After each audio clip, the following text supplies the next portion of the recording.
Sino yan? Mare, si pare mo to. O bakit? Ano atin? Suli ko lang tong hiniram ni Mare mo. Ay, planggana.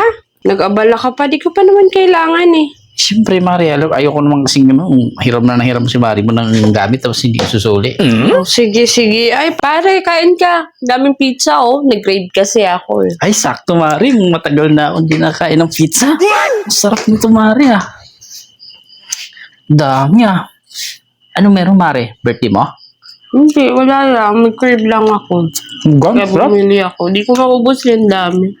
Sarap, Mare? Saan si pare? Okay naman, yun. Hmm? Sa trabaho. Sarap, Mare. Sarap.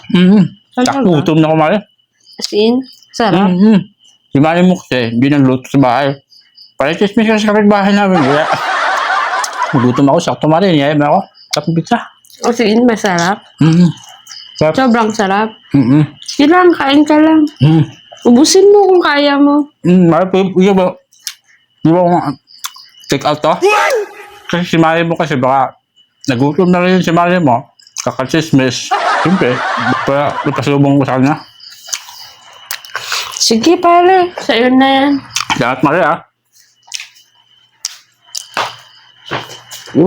Taninay mo lang ni Yaya. Tapos, oh my God. Kumain talaga. Mare, dito May na ako. take out pa. Mare, dito na ako. Salamat. Sige, sige. Salamat, pare. Ingat ka. Yung niyaya mo lang, tapos tinake out pa, Michael.